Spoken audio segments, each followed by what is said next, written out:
जोड़ लिया sir, thank you, इतना ही काफ़ी आपने बोल दिया। हाँ। नमस्कार, मैं सुधीर कुमार त्रिपाठी आपका toppersIQ.com और गवर्नमेंट जॉब एकेडमी पर स्वागत करता हूं। जैसा कि आप लोगों को पता है, कई विद्यार्थियों ने मुझसे कहा था कि पेड कोर्स के अलावा सर कुछ टॉपिक्स आप करा दीजिए, जैसे इलेक्ट्रिसिटी का चैप्टर हो गया, और जैसे मान लीजिए 1-2 चैप्टर और होते हैं जो आपके एनटीपीसी के लिए बहुत महत्वपूर्ण होते हैं, ग्रुप डी के लिए भी बहुत ज़्यादा महत्वपूर्ण होते हैं। तो मैंने सोचा उन टॉपिक्स को आपको यहाँ पे करा दिया जाए। मैं ज़्यादा टॉपिक तो यहाँ पे आपको नहीं करा पाऊँगा, क्योंकि ये सारे के सारे पेड कोर्स से रिलेटेड हैं जो 499 रुपये में आज भी उपलब्ध है। तो इसीलिए मैं उन टॉपिक्स को लेकर के, और लेकिन रोज़ मैं आपको पढ़ाने के लिए ज़रूर आऊँगा, लेकिन अभी इलेक्ट्रिसिटी का चैप्टर जब कंप्लीट हो जाएगा तो मैं आप लोगों को अलग से उन टॉपिक्स को पढ़ाने का प्रयास करूँगा। तो आ जाइए आप लोग जो भी विद्यार्थी हैं जुड़े हुए, ताकि हम आगे बढ़ सकें। अभी भी हमने वैसे तो ये कोर्स 1999 का था, लेकिन हमने उसको उठा करके 499 रुपये का ही कर रखा है। अभी भी जितने भी विद्यार्थी हैं आ जाएं, तो फिर मैं स्टार्ट करता हूं। Competitive exams preparations, good evening sir. Ashok Patel आ गए हैं, गुड इवनिंग सर। अच्छा, अशोक पटेल, आज सुबह से आप हमसे बात कर रहे थे, वही अशोक पटेल हैं हमको लग रहा है, ये वहाँ इंदौर वाले। कोई बात नहीं बेटा, चलिए आ जाइए, और भी लोग, जितने भी लोग आ रहे हैं आ जाइए। मैं आप लोगों को आज इलेक्ट्रिसिटी का अगला चैप्टर स्टार्ट करने, मतलब अगला टॉपिक जो उसी से रिलेटेड है। देखिए, हमारी जो वीडियो हैं वो सारे के सारे पेड कोर्स के अंतर्गत आधे आधे घंटे की वीडियो है, कोई 45 मिनट की वीडियो है, लेकिन एक चैप्टर को जब आप सम्मिलित करेंगे तो लगभग 1.5 से 2 घंटे हो जाते हैं एक चैप्टर को कंप्लीट करने में, और सामने स्टूडेंट नहीं होता है। गुड इवनिंग, हेलो हेलो बेटा, उत्कर्ष पटेल कह रहे हैं हेलो। अशोक पटेल जी बिल्कुल बेटा। ये क्या हो रहा, कुछ प्रॉब्लम आ रही है शायद, देखना नेट में। चलो कोई दिक्कत नहीं है, मुझे लगता है सब लोग, आप लोग मेरी अगर आवाज़ को सुन रहे हैं तो आप प्लीज़ आप लोग रिव्यू दीजिए, तो फिर मैं आगे क्लास को स्टार्ट कर देता हूं।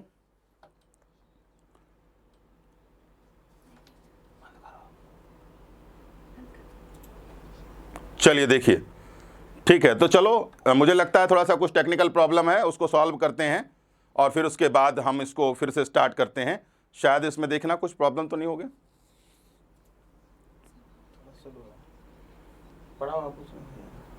नहीं, मुझे लगता है कुछ नेट प्रॉब्लम है और इसी वजह से थोड़ा दिक्कत आ रही है। चलो कोई दिक्कत नहीं, मैं तो हूँ यहाँ पर उपलब्ध अभी आपके सामने। गुड इवनिंग के सिंह, अशोक पटेल, उत्कर्ष पटेल, रमेश बैरागी, हेलो सर, हेलो बेटा। पता नहीं क्या हो रहा है इसमें, चलो ठीक है। अच्छा, मैं स्टार्ट करता हूँ क्लास को। अगर आप लोगों की क्लासेस आप मुझे सुन पा रहे हैं और आप मुझे अगर देख पा रहे हैं तो कृपया आप एक बार हेलो, हाय, यस और नो लिख दीजिए, तो फिर उसके बाद मैं क्लास को स्टार्ट कर देता हूं। अगर आप लिख पा रहे हैं तो लिख दीजिए प्लीज़। शिवानी मिश्रा आ गई हैं। वो बेटा ये बताओ, मैं आप लोगों को दिख रहा हूं? नहीं, वो तो ठीक है, फिर भी एक बार जरा सा रिव्यू आ जाए। आप लोग लिख सकते हैं तो लिखिए जरा सा हेलो। कुछ कैसे हो सर? जितेंद्र कुमार, मैं बिल्कुल ठीक हूं। हाँ जी, आप लोग प्लीज़, चलिए ठीक है, तो मैं अब क्लास को स्टार्ट करता हूं। मुझे लगता है आप लोगों को मेरी आवाज़ अच्छे से सुनाई दे रही है, तो इसीलिए मैं अब आप लोगों की क्लासेस को स्टार्ट करता हूं। Good evening sir, Vinod Chaudhary भी आ गए हैं। वीडियो इज़ विजिबल, विजिबल है बिल्कुल, yes yes sir. Ashok Patel भी कह रहे हैं यस। चलो ठीक है, अब हम स्टार्ट करते हैं, ठीक है। रमेश बैरागी भी कह रहे हैं यस सर। देखो बेटा, कल मैंने आपके सामने कुछ बताया था, कल मैंने आपको कई बातें बताया था, जिसमें मैंने आपको चार्ज बताया था। चार्ज के अलावा मैंने आपको कूलाम्ब समझाने का प्रयास किया था। इसके अलावा मैंने आप लोगों को इलेक्ट्रिक फील्ड के बारे में बताया था। इलेक्ट्रिक फील्ड भी आपको जानकारी हो गई होगी। कंडक्टर भी बताया था, सेमी कंडक्टर भी बताया था, सुपर कंडक्टर भी आपको बताने का प्रयास किया था। तो लगभग इलेक्ट्रिक का परिचय पिछली क्लास में हो गया था। आज मैं आप लोगों को इलेक्ट्रिक का दूसरा पार्ट लेकर के आया हूं, तो उस चैप्टर में आपको क्या क्या मिलेगा मैं आप लोगों को बताता हूं। चलिए, अब आप लोग के सामने क्या क्या है उसको पहले आप एक बार देख लें, उसके बाद हम आपको इसको एक्सप्लेन करने का प्रयास करते हैं।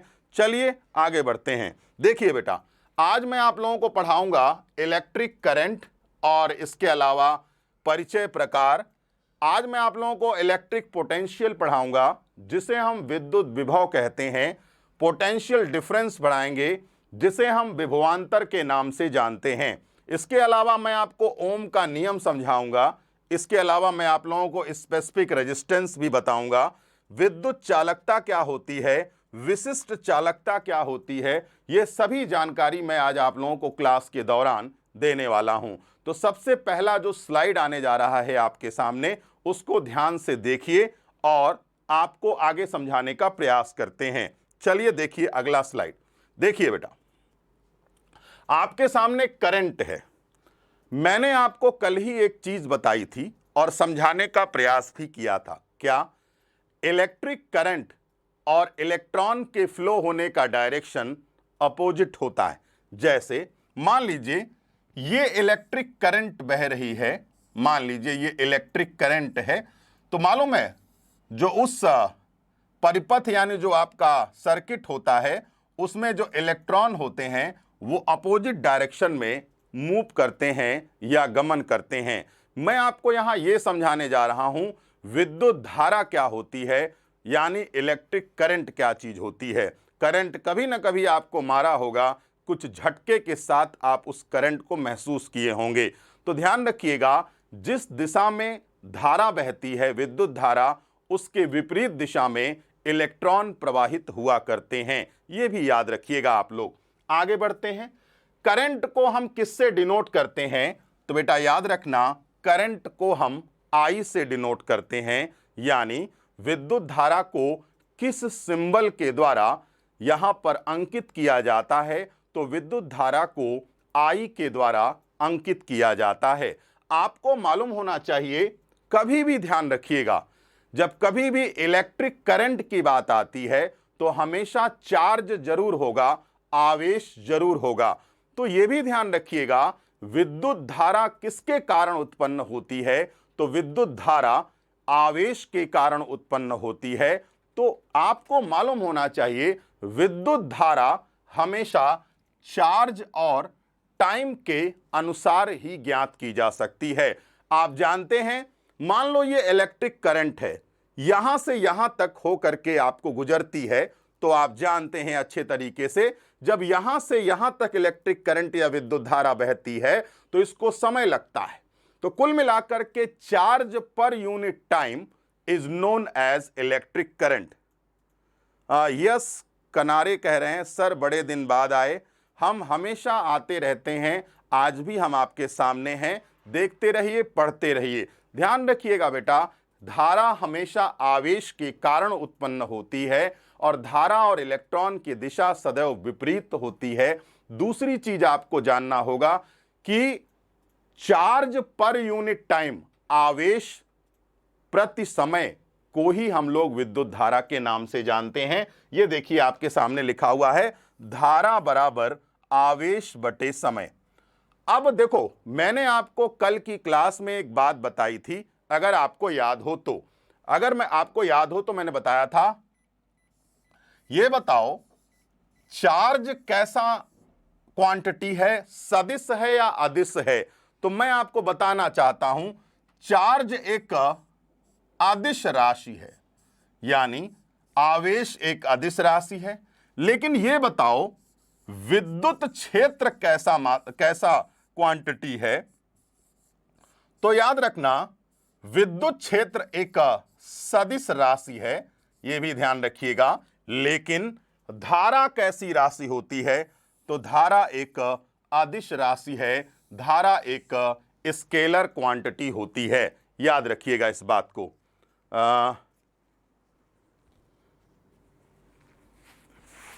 चलिए आगे बढ़ते हैं।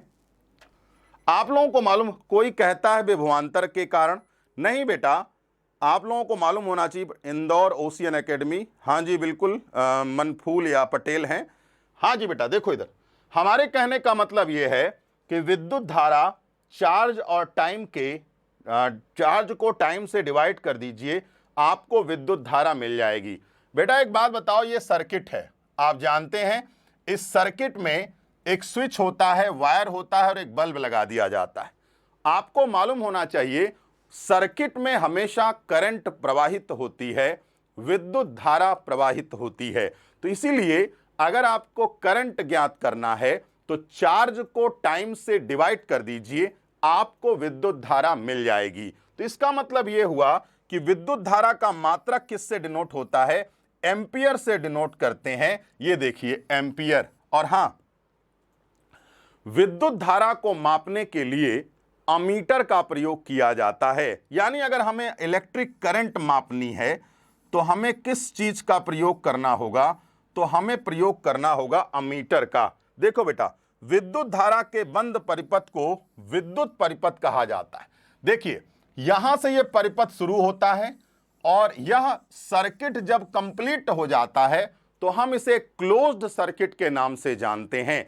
और याद रखना, जब तक सर्किट क्लोज ना हो तब तक उसमें विद्युत धारा प्रवाहित होने का कोई मतलब नहीं रहता है, यह भी याद रखिएगा। अब आइए आगे बढ़ते हैं। विद्युत परिपथ में विद्युत धारा की दिशा इलेक्ट्रॉन परिवहन की दिशा के विपरीत होता है। मैं आपको अभी थोड़ी देर पहले ही बता चुका हूं कि विद्युत धारा और इलेक्ट्रॉन के गति की दिशा दोनों के विपरीत दिशा में होती है। जिधर धारा बहती है उसके ठीक विपरीत में क्या बहती है? वह इलेक्ट्रॉन प्रवाहित होते हैं। ओम का नियम भी पढ़ाना है। हां जी सिराज अंसारी, मैं अभी थोड़ी देर में आपको ओम का नियम भी समझाने का प्रयास करता हूं, ठीक है। चलिए, अब आप लोगों को मालूम होना चाहिए इलेक्ट्रॉन फ्लो इधर होगा, करंट का फ्लो इधर होगा, अपोजिट डायरेक्शन में ही सब कुछ होता है। और हां, विद्युत धारा का मात्रक क्या होता है? तो विद्युत धारा का मात्रक एम्पियर है। अगर विद्युत धारा को हमें मापना है तो किससे मापेंगे? तो विद्युत धारा को मापने के लिए हम अमीटर का उपयोग करते हैं। समझ में आ गई बात? मुझे लगता है आपको चीजें समझ में आ गई होंगी। करंट हमेशा चार्ज के कारण उत्पन्न होता है। चार्ज पर unit time is known as क्या? Electric current. क्लियर हो गया? अब आपसे पूछा जाता है इलेक्ट्रिक करंट कैसी यूनिट है? तो मैं आपको बताता हूं, electric current is scalar quantity, यानी विद्युत धारा एक अदिश राशि होती है। ठीक है, याद रखिएगा। आइए आगे चलते हैं, आगे के कंसेप्ट को क्लियर करते हैं। याद रखिएगा, आवेश क्या है? अदिश राशि है। विद्युत क्षेत्र क्या है? सदिश राशि है। धारा क्या है? अदिश राशि है। स्केलर क्वांटिटी है। इन चीजों को समझने के लिए भी आप लोगों को इसको पढ़ना होगा। आपके डिस्क्रिप्शन बॉक्स में, जो डिस्क्रिप्शन बॉक्स होता है, उस बॉक्स में आपको इसके पीडीएफ का लिंक मिल जाएगा। आप वहां जा करके उस पीडीएफ को डाउनलोड कर सकते हैं। ऐसा ऑप्शन आपको मिलेगा। जैसा यहां पर लिखा है वैसा ही पीडीएफ आपको वहां पर उपलब्ध हो जाएगा, ताकि अगर आप वीडियो देख लें तो उसके बाद आपको समझने में कोई दिक्कत ना हो। आराम से इस लिंक पर जाइए और उसको डाउनलोड कर लीजिए। ठीक है, आगे बढ़ते हैं। सुपरमैन कह रहे हैं अदिश राशि है। ठीक है, कोई दिक्कत नहीं है, आगे बढ़ते हैं। देखिए, हमने आपको करंट पढ़ाया, हमने आपको विद्युत धारा बताई। बेटा याद रखना, विद्युत धारा या इलेक्ट्रिक करंट दो प्रकार की होती है। एक का नाम एसी है, एक का नाम डीसी है। एसी का मतलब एयर कंडीशन नहीं होता है। एसी का मतलब होता है अल्टरनेटिंग करंट, यानी हम उसे प्रत्यावर्ती धारा के नाम से जानते हैं। अभी तक हमने विद्युत धारा समझाया। अब हम आपको क्या समझा रहे हैं? अब हम आपको समझा रहे हैं विद्युत धारा के प्रकार, यानी टाइप्स ऑफ इलेक्ट्रिक करंट। तो अब हम आपको इलेक्ट्रिक करंट के प्रकार बताएंगे, तो उसको समझने का आप लोग प्रयास करिए। देखिए बेटा, इलेक्ट्रिक करंट कितने प्रकार की होती है? दो प्रकार की। एक का नाम है प्रत्यावर्ती धारा, एक का नाम है दृष्ट धारा। प्रत्यावर्ती धारा क्या होती है? उसे हम इंग्लिश में अल्टरनेटिंग करंट कहते हैं, और डायरेक्ट करंट को हम लोग हिंदी में डिस्ट करंट बोलते हैं, दृष्ट धारा के नाम से भी जानते हैं। आगे बढ़ते हैं। ठीक है, कोई बात नहीं, ऑफलाइन होने के बाद ही आप लोग पीडीएफ डाउनलोड कर लेना, वो आपकी मर्जी। देखो इधर बेटा, अब हम सबसे पहले बात करते हैं अल्टरनेट करंट के बारे में। देखो यहां पर एक करंट दिया हुआ है जिसका नाम है अल्टरनेटिंग करंट। बेटा अल्टरनेटिंग जो करंट होती है ना, उसका डायरेक्शन निश्चित नहीं होता, इसीलिए तो करंट को हम अदिश राशि बोलते हैं, क्योंकि करंट का डायरेक्शन निश्चित नहीं होता, इसीलिए क्या है, धारा हमेशा एक अदिश राशि में आती है, क्योंकि उसका मैग्नीट्यूड या परिमाण होता है, दिशा नहीं होती है। तो अब बीच को alternating current, direct current, Siraj Ansari कह रहे हैं, बिल्कुल सही है बेटा। देखो हमेशा याद रखना एसी और डीसी में अंतर क्या होता है, तो मैं आपको बताता हूं एसी और डीसी में अंतर क्या है। एसी में हमेशा दिशा निर्धारित नहीं होगी, लेकिन डीसी में दिशा सदैव निर्धारित होती है। इसका मतलब यह हुआ कि देखो ये करंट बह रही है तो इसकी कोई दिशा निर्धारित नहीं है, लेकिन जब डायरेक्ट करंट होती है तो वहां पर विद्युत धारा की दिशा सदैव निर्धारित होती है। तो बेटा याद रखना, विद्युत धारा की दिशा जिसमें निर्धारित हो वह क्या है, वह डायरेक्ट करंट है, और जिसमें निर्धारित ना हो वो क्या है, प्रत्यावर्ती धारा कहलाती है, जिसे हम अल्टरनेटिंग करंट के नाम से भी जानते हैं। चलिए आगे बढ़ते हैं। देखो यहां पे सब कुछ लिखा हुआ है, direction of electric flow change in definite time is known as alternating current. मतलब डायरेक्शन ऑफ इलेक्ट्रिक करंट, देखो विद्युत धारा की दिशा सदैव सदैव एक निश्चित समय में बदलती रहती है, यानी इस प्रक्रिया को हम कौन सी धारा कहते हैं, हम इसे प्रत्यावर्ती धारा के नाम से जानते हैं। अगला जानते हैं, अल्टरनेटिंग करंट का इस्तेमाल हम लोग कहां करते हैं, घरों में करते हैं। यानी आपके घर में जो बल्ब जल रहा है, आपके घर में जो एसी चल रहा है, या जो भी फ्रिज, टीवी, कूलर चल रहा है, वह कौन से करंट की वजह से चल रहा है, तो उसका नाम है क्या, प्रत्यावर्ती धारा। घरों में हम कौन सी धारा का इस्तेमाल करते हैं, तो घरों में हम प्रत्यावर्ती धारा का इस्तेमाल करते हैं। थोड़ा तेजी से सर पर एग्जाम है, तुम्हारे सर पर एग्जाम है, तेजी से पढ़ाएंगे तो स्टूडेंट खत्म हो जाएगा खुद ही, इसीलिए आराम आराम से पढ़ो बालक। सुपरमैन, तुम सुपरमैन हो इसका मतलब थोड़ी दूसरा सुपरमैन है। चलिए आगे बढ़ते हैं।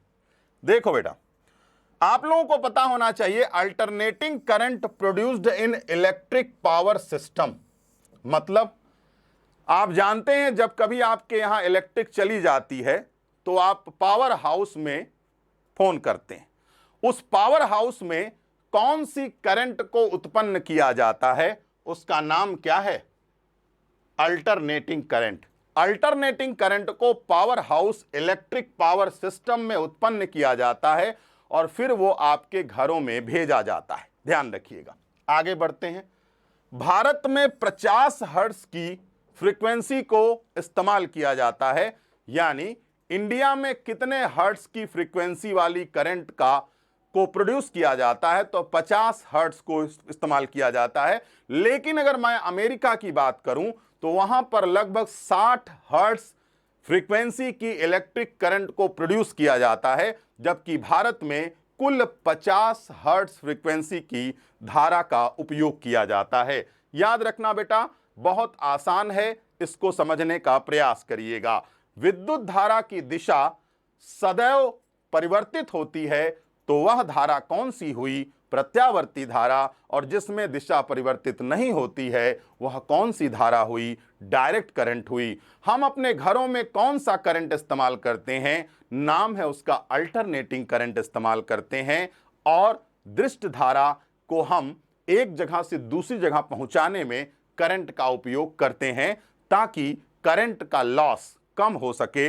इसके बाद नेक्स्ट डे क्वेश्चन कराना सर। बिल्कुल सिराज अंसारी, अभी इसका एक वीडियो और बाकी है, उसके बाद मैं आप लोगों को क्वेश्चंस भी कराऊंगा, 100% कराऊंगा। देखिए इधर आप लोग आगे, अब आगे चलते हैं। ये देखो, ये है डायरेक्ट करंट।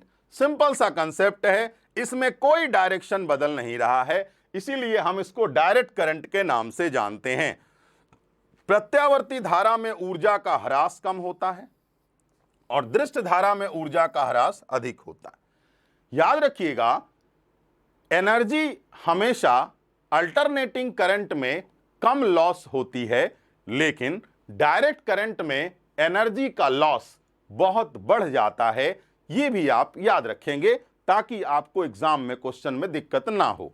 ठीक है, कुछ ऐसे महत्वपूर्ण इंस्ट्रूमेंट होते हैं, इंस्ट्रूमेंट का मतलब समझते हैं, उपकरण होते हैं जो करंट को चेंज कर देते हैं। तो आइए मैं आपको समझाने की कोशिश करता हूं कि कौन करंट को बदलता है। देखिए बेटा, जनरेटर क्या करता है? जनरेटर हमेशा डीसी को एसी में बदल देता है, यानी डायरेक्ट करंट को अल्टरनेटिंग करंट में बदलने वाले उपकरण का नाम क्या है? तो आप क्या बताएंगे? नाम है जनरेटर। और जानते हैं, घरों में जो इन्वर्टर लगा होता है वो क्या करता है?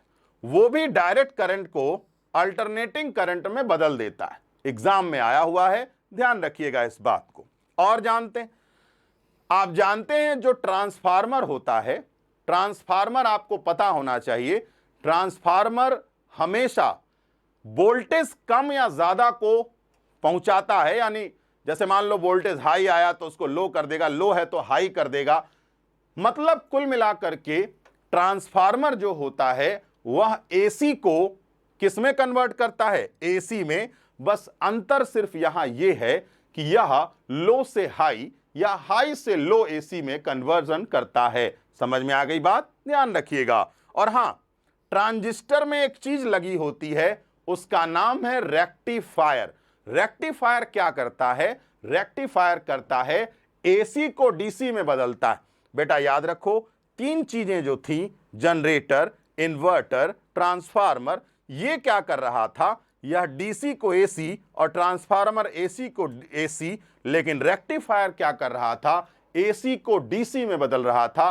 रेक्टिफायर का इस्तेमाल हम कहां करते हैं? रेक्टिफायर का इस्तेमाल हम कहां करते हैं? तो वो करते हैं हम ट्रांजिस्टर में। ध्यान रखिएगा, एग्जाम में क्वेश्चन पूछे जाते हैं। एस टपल जी कौन है ये? चलिए, ये सारी चीजें हमने पहले भी आपको पढ़ा रखी हैं पेड कोर्स के अंतर्गत। और हां बेटा देखो, मैं आप कई स्टूडेंट कहते हैं कि सर आप इस चीज को फ्री में पढ़ा दीजिए। बेटा 499 रुपया कोई बहुत बड़ी बात नहीं है।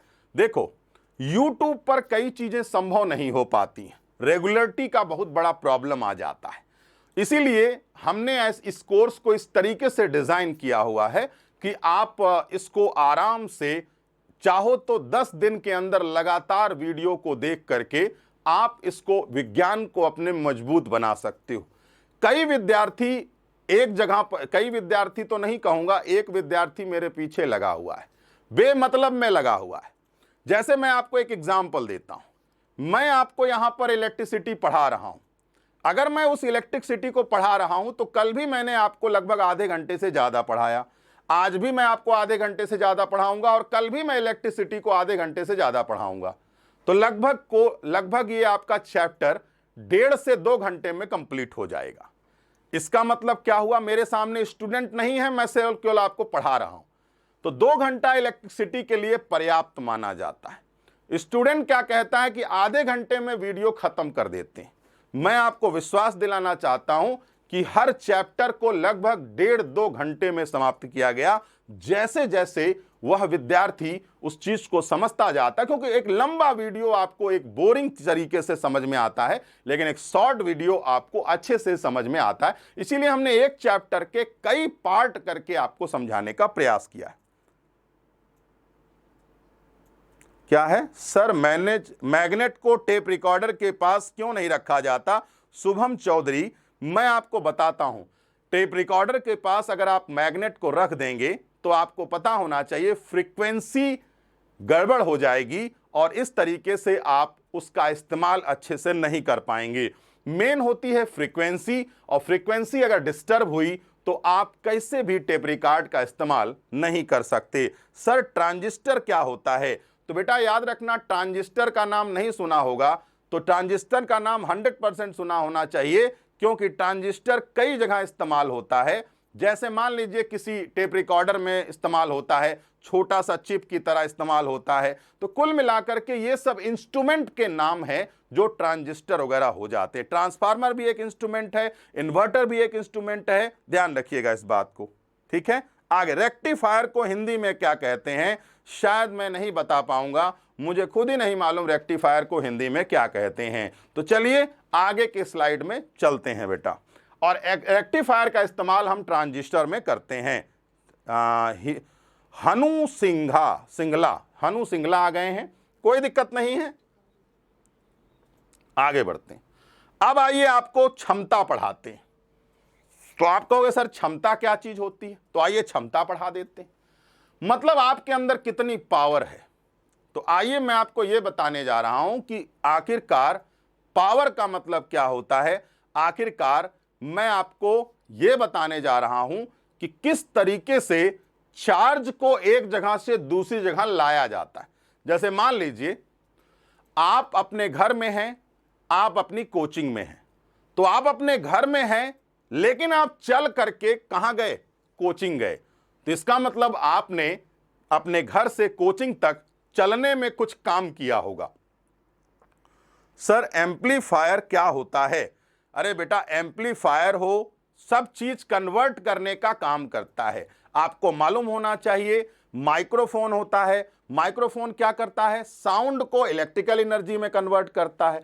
एम्पलीफायर क्या करता है, उस साउंड को मैनेज करता है, साउंड को इको को खत्म करता है, साउंड के कई प्रकार के जो वेरिएंट्स होते हैं उसको डिस्टरबेंस को कम करता है और उसको स्पीकर तक पहुंचाने में मदद करता है। एम्पलीफायर कई जगहों पर इस्तेमाल किया जाता है। सिंपल सा कंसेप्ट है। मैं अब आपको पढ़ाने जा रहा हूं क्या, पोटेंशियल। तो बेटा याद रखना, जिस व्यक्ति में ज्यादा क्षमता होगी वह व्यक्ति जल्दी कोचिंग पहुंच जाता है, जिस व्यक्ति में कम क्षमता होती है वह 2-4-10 मिनट लेट हो जाता है। तो मैं अब आपको यह पढ़ाने जा रहा हूं कि चार्ज को एक जगह से दूसरी जगह ले जाने में जो काम किया जाता है उस काम को क्या कहा जाता है। समझे बात को? आइए आपको बताते हैं, आपको मालूम होना चाहिए। अब देखिए यहां पर यह क्या है, चार्ज पार्टिकल। ये क्या है, अब देखो यहां पर लिखा हुआ है electric potential at any point is equal to the work done per unit positive charge in carrying in from the infinity to that point the electric field. हमारे कहने का बहुत सामान्य मतलब है, मान लीजिए ये कोई इलेक्ट्रिक फील्ड है, हम किसी चार्ज को इस इलेक्ट्रिक फील्ड तक लाने में जो काम करते हैं उसी को हम पोटेंशियल या विभव के नाम से भी जानते हैं। ध्यान रखना इस बात को, सुनिएगा मेरी बात को। यानी इलेक्ट्रिक पोटेंशियल क्या है, वर्क पर unit charge is known as potential. Work की यूनिट क्या होती है बेटा, जूल। इसकी क्या होती है, कूलाम। और याद रखना पोटेंशियल को हम किससे डिनोट करते हैं, तो पोटेंशियल को हम डिनोट करते हैं किससे, वोल्ट से डिनोट करते हैं। तो आपके एग्जाम में क्वेश्चन बनता है विभव का मात्रक क्या होता है, तो आप याद रखिएगा विभव का मात्रक वोल्ट होता है। ठीक है, वोल्टेज करंट पावर ईटीसी में परिवर्तन को एम्पलीफायर, ये कैसे कैसे क्या क्या लैंग्वेज लिख देता है, कुछ समझ में ही नहीं आता। चलो कोई बात नहीं, आप अपनी लैंग्वेज जानो। पोटेंशियल ऑफ अर्थ क्या होता है बेटा, zero. Potential is scalar quantity, क्योंकि आप जानते हैं वर्क इज आल्सो क्या, scalar quantity, charge is also क्या, स्केलर क्वांटिटी। तो दो स्केलर मिलेंगे तो एक स्केलर हो जाएगा। तो याद रखना बेटा विभव कैसा है, सर कैपेसिटेंस क्या होता है बेटा, अभी इसको पढ़ो। कैपेसिटेंस भी ऊष्माधारिता होता है, वो मैं आप लोगों को बताऊंगा। इलेक्ट्रिक कैपेसिटेंस होता है विद्युत धारिता, वो अभी थोड़ी देर बाद समझ में आएगा। स्टेप वाइज चलते रहिए। फीस कितनी है, मनीषा पूछ रही है। फीस बेटा आपको अभी एक लिंक मिल जाएगा, अगर आपको लेना होगा तो अपना ले लीजिएगा, कोई जबरदस्ती नहीं है। मैं आप लोगों को यहां पर पढ़ाने का प्रयास कर रहा हूं। एक लिंक, फीस आपकी है बेटा 499 रुपए। आपको अभी एक लिंक यहां पर भेज दिया जाएगा, ठीक है। और फ्री में पढ़ना है तो हम आपके लिए रोज 8 बजे यहां पर उपलब्ध रहेंगे। आपको अच्छे से अच्छा कंटेंट देने के लिए मैं यहां पर उपलब्ध रहूंगा आपके सामने। देखो बेटा, अगर आपसे पूछा जाता है कि पृथ्वी का विभव कितना होता है, तो बेटा पृथ्वी का पोटेंशियल 0 होता है। यह भी आपके एग्जाम में कई बार पूछा गया है। आइए आगे बढ़ते हैं। एसआई यूनिट ऑफ, तो ये आपके सामने वोल्ट है, ध्यान रखिएगा। चार्ज हमेशा स्केलर क्वांटिटी है, वर्क हमेशा स्केलर क्वांटिटी है, इसीलिए पोटेंशियल भी क्या होगा, स्केलर क्वांटिटी माना जाता है। सिराज अंसारी कह रहे हैं कब से पेड वाला चालू होगा। बेटा पेड वाला कोर्स ऑलरेडी पिछले 2 महीना से चालू है। इसमें आपको मैं लाइव नहीं पढ़ाता हूं, इसमें पेड कोर्स में आपको हमेशा 86 वीडियो है, 3 या 4 और आनी है जो न्यूमेरिकल से रिलेटेड है, फिर उसके बाद ये कंप्लीट हो जाएगा। जो एग्जाम के आते ही, अनाउंसमेंट होते ही मैं न्यूमेरिकल कराना स्टार्ट कर दूंगा पर डे। ठीक है, आगे बढ़ते हैं बेटा। अब देखो, विद्युत विभव मात्रक क्या होता है, विभव शून्य होता है पृथ्वी का। इसके अलावा अब मैं आपको बताने जा रहा हूं पोटेंशियल डिफरेंस क्या होता है, विभवांतर क्या चीज होती है। आइए आगे बढ़ते हैं। देखो इधर, Sushil ji, what is amplifier, अरे लिख दिया, उतनी डिटेल से आपको उसके वोल्टेज कन्वर्जन करता है बेटा, हाई लो वोल्टेज को कन्वर्ट करता है, कई प्रकार के साउंड्स को मैनेज करता है, इको मैनेज करता है। गुड इवनिंग सर, प्रवेश नारायण पंडित, हाँ जी गुड इवनिंग बेटा। चलिए सिराज अंसारी जी, चलो बेटा अब आइए आप पोटेंशियल डिफरेंस में। सिंपल सी बात है, देखो यहां पर, ये देखो, अगर W क्या हो, देखो A पोटेंशियल B पोटेंशियल, अलग अलग जगहों पर अलग अलग पोटेंशियल होगा, तो उसे हम बोलते हैं पोटेंशियल डिफरेंस। और पोटेंशियल डिफरेंस की यूनिट भी क्या होती है, वोल्ट मानी जाती है। अगर आपसे पूछा जाता है पोटेंशियल की यूनिट क्या है, तो आप कहेंगे वोल्ट, और अगर आप पूछेंगे ये बताइए पोटेंशियल डिफरेंस की यूनिट क्या होती है, तो भी आप क्या बताएंगे बेटा, वोल्ट बताएंगे। हमेशा याद रखिए, भूलने का प्रयास मत करिएगा। चलिए यहां देख लीजिए, इसका भी मात्रक है। विद्युत विभव धनात्मक, ऋणात्मक और शून्य हो सकता है, जो कि चिन्हों और आवेश Q और W के द्वारा निर्भर करता है। तो मैं आपको बताना चाहता हूं, इलेक्ट्रिक पोटेंशियल विद्युत विभव नेगेटिव भी हो सकता है, पॉजिटिव भी हो सकता है, जीरो भी हो सकता है। इसीलिए याद रखिएगा, पोटेंशियल की यूनिट को हम वोल्ट भी मान सकते हैं। तो वोल्ट माइनस में भी होता है। वोल्ट आपको देखना है तो एक स्टेबलाइजर लीजिए, उसमें आपको लिखा होता है, हमारे घरों में 220 वोल्ट से ज्यादा नहीं होना चाहिए, वरना दिक्कत हो जाती है। दो बिंदुओं के बीच में अंतर को ही हम विभवांतर कहते हैं। ये बोले सुधाकर राय, बिल्कुल बेटा 100% श्योर है, आप सब जानते हैं। तो आप लोगों को यहां पे क्लियर हो गया होगा विभवांतर क्या चीज है। दो बिंदुओं के बीच की इलेक्ट्रिक पोटेंशियल डिफरेंस, दो बिंदुओं के बीच में जो पोटेंशियल डिफरेंस होता है, उसी को हम इलेक्ट्रिक पोटेंशियल डिफरेंस के नाम से जानते हैं। आइए आगे चलते हैं। चलिए अब हम आपको रेजिस्टेंस समझाने जा रहे हैं। थोड़ा इसको बहुत रिलैक्स मूड में समझिएगा, एग्जाम में आता है। ये कौन है, राधे राधे सर जी, मनीष आर्यन, हाँ जी राधे राधे बालक। चलो मेरी बात ध्यान से सुनो, ये करंट बह रही है, ठीक है। अब इसके बीच में हमने अवरोध लगा दिया। इस अवरोध को हमने हिंदी में लिखा प्रतिरोध, और बेटा इसी प्रतिरोध को हमने कहा इंग्लिश में रेजिस्टेंस। रेजिस्टेंस का मतलब होता है कि किसी भी सर्किट में, किसी भी परिपथ में अगर करंट फ्लो हो रहा है, करंट बह रहा है, तो उस करंट के फ्लो को रोकने वाला कौन कहलाता है, तो रोकने वाला प्रतिरोध कहलाता है। हम इसे रेजिस्टेंस के नाम से जानते हैं। प्लीज सर न्यूमेरियल्स क्वेश्चन, न्यूमेरिकल्स बाद में कराया जाएगा बेटा, थोड़ा धैर्य रखो। अब देखो इधर, एक आपको याद होना चाहिए, पोटेंशियल डायरेक्टली प्रोपोर्शनल करंट के, तो V is equal to R I R, और R बराबर V अपॉन आई।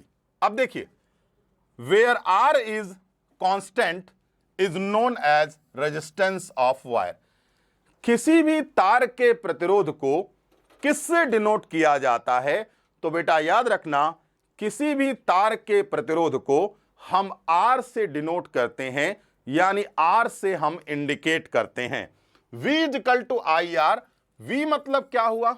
जितना वोल्ट होगा, जितना पोटेंशियल होगा उतना करंट होगा, या जितना करंट होगा उतना पोटेंशियल होगा। सिंपल सा कंसेप्ट है, क्योंकि potential directly proportional to electric current. समझ में आ गई बात? याद रखना। हां, चलिए सत्यम कुमार, आगे बढ़ते हैं बेटा। अब देखिए, resistance is oppose electric flow, यानी रेजिस्टेंस क्या करता है? वह इलेक्ट्रिक फ्लो को अपोज करता है, विरोध करता है। और हां, इसे हम किससे डिनोट करते हैं? ओम से डिनोट करते हैं। इसका मात्रक क्या होता है रेजिस्टेंस का? तो बेटा ओम इसका मात्रक होता है। ठीक है, ध्यान रखना। आगे बढ़ते हैं, देखो इधर ध्यान से, आप लोगों को पता होना चाहिए, मान लीजिए ये इलेक्ट्रिक करंट एक वायर है, अगर हम इस रेजिस्टेंस की लंबाई बढ़ा दें तो याद रखना रेजिस्टेंस भी बढ़ जाता है। Resistance directly proportional length, exam में कई बार पूछा गया है। लेकिन अगर मैं एरिया बढ़ा दूं तो रेजिस्टेंस कम हो जाता है, क्योंकि रेजिस्टेंस इनवर्सली प्रोपोर्शनल एरिया, लेकिन रेजिस्टेंस डायरेक्टली प्रोपोर्शनल क्या होता है? लेंथ के होता है। यह भी ध्यान रखिएगा। आगे बढ़ते हैं, रेजिस्टेंस बराबर क्या हुआ? L upon A। तो अब हमने क्या किया, जब इस डायरेक्टली और इनवर्सली प्रोपोर्शनल के चिन्ह को हटाया तो हमने यहां पर रो रख दिया। इसका मतलब होता है रेजिस्टिविटी, मतलब प्रतिरोधकता। हम क्या किससे डिनोट करते हैं? प्रतिरोधकता। तो बेटा प्रतिरोधकता बराबर क्या होता है? आर ए अपॉन क्या? एल। इसकी यूनिट अगर हमें निकालनी हो तो कैसे निकालेंगे? देखो, आर की यूनिट क्या है? ओम। ठीक है, मीटर की क्या होती है? 2 मीटर स्क्वायर इंटू मीटर। अब देखो, अपॉन एल किससे डिनोट करते हैं? मीटर से। कट गया ये। तो बताओ, रेजिस्टिविटी या प्रतिरोधकता की यूनिट क्या होती है? Ohm into metre. याद रखना बेटा, हम इसको महो के नाम से भी जानते हैं। समझ में आई बात? ध्यान रखिएगा। तापमान बढ़ाने पर अर्धचालक का प्रतिरोध घटता है, तापमान बढ़ाने पर प्रतिरोध बढ़ता है। प्रतिरोध तार की लंबाई के समानुपाती और क्षेत्र के क्षेत्रफल के अनुक्रमानुपाती होता है। मतलब अगर टेम्परेचर बढ़ा दिया तो रेजिस्टेंस बढ़ेगा, लेकिन सेमीकंडक्टर का अगर आपने टेम्परेचर बढ़ा दिया तो 100% प्रतिरोध कम हो जाता है। ये सारे क्वेश्चन कभी ना कभी आपके एग्जाम में, sir what is directly proportional, एकदम मनीष आर्यन आप एकदम खत्म है क्या? डायरेक्टली प्रोपोर्शनल का मतलब यह होता है बेटा कि समानुपाती होता है। डायरेक्टली प्रोपोर्शनल का मतलब आप ये समझिए, 2 लोग हैं, एक ने इसको एक तमाचा मारा तो दूसरे ने भी उतनी ही ताकत से दूसरे को जड़ दिया। तो इसका मतलब क्या हुआ? दोनों ने बराबर काम किया। समानुपाती का मतलब होता है डायरेक्टली प्रोपोर्शनल, यानी जितना काम ये करेगा उतना काम ये भी करेगा। इसी को हम कहते हैं directly proportional. Example of resistance आपको मालूम होना चाहिए। रेजिस्टेंस के कई एग्जाम्पल है, मैं आपको देता हूं एक सामान्य एग्जाम्पल। आप घरों में मोबाइल का चार्जर इस्तेमाल करते हैं, ठीक है?